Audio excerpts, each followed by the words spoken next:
আসলেও জানেন, একটা মানুষ কখন কান্না করে? একটা মানুষ কখন কান্না করে? সেই মানুষটা সত্যিকারের কষ্ট যখন পায়, তখন সেই মানুষটা মনে অনেক কষ্ট, অনেক গোস্সা, অনেক রাগ নিয়ে সেই মানুষটা যদি কারো সাথে এই কষ্টটা শেয়ার না করতে পারে, তাহলে সে একা, একা বসে কান্না করে। তো আমি জাস্ট একা বসে কান্না না করে আপনাদের সাথে শেয়ার করলাম যেন কষ্টটা আপনারাও পারেন। প্রতিটা মানুষের মনে কিছু না কিছু কষ্ট আছে, কষ্ট থাকে। প্রতিটা মানুষ কষ্ট নিয়ে পৃথিবীতে বাঁচতে হয়। দুঃখ, কষ্ট, সুখ, দুঃখ এই জিনিসটাই নিয়ে মানুষ পৃথিবীতে বাঁচতে হয়। তো আমিও সেই ধরনের একজন মানুষ। সুখ, দুঃখ ২ টা নিয়ে আমি এখন পৃথিবীতে বেঁচে আছি।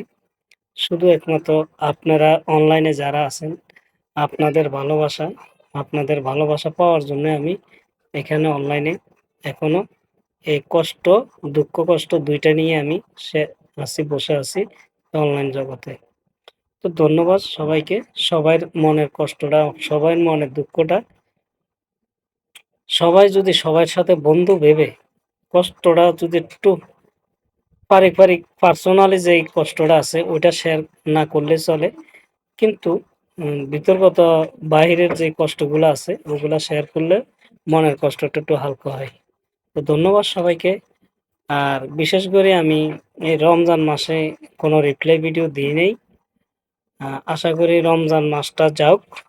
ঈদের পরে ইনশাআল্লাহ সবার মেসেজ দিয়ে আবার আগের মতন মেসেজ দিয়ে রিপ্লাই ভিডিও শুরু করব। তো হয়তো আমার প্রতি কেউ রাগ হইছেন বা কেউ অভিমান করছেন। আমার প্রতি কেউ অভিমানও করবেন না, কেউ রাগও করবেন না। তো আমি রমজান মাসটার কারণে আমি রিপ্লাই ভিডিও দিচ্ছি না। কারণ সময়ে আমি ক্যাপচার দিতে পারতেছি না। সময় নাই। এই কারণে আমি রিপ্লাই ভিডিও বানাইতে পারতেছি না। যেমন বাসায় আসি, এ মনে করেন যে সময় দেওয়ার মতন কোনো আমার হাতে কোনো সময় ছিল না বা নাই। রমজান মাসের পরে ইনশাআল্লাহ সবাই আবার মেসেজ করবেন আগের মতন। সবার মেসেজ দিয়ে আবার আমি রিপ্লাই ভিডিও দিব ইনশাআল্লাহ। আর TikTok এ বলেন, Facebook এ বলেন, YouTube বলেন, যেখানে বলবেন, যেখানে চাবেন, যেখানে যাবেন সেখানে আমার নামে সার্চ দিবেন। এমডি জাকির সার্চ দিলে হবে, জাকির সার্চ দিলেও হবে।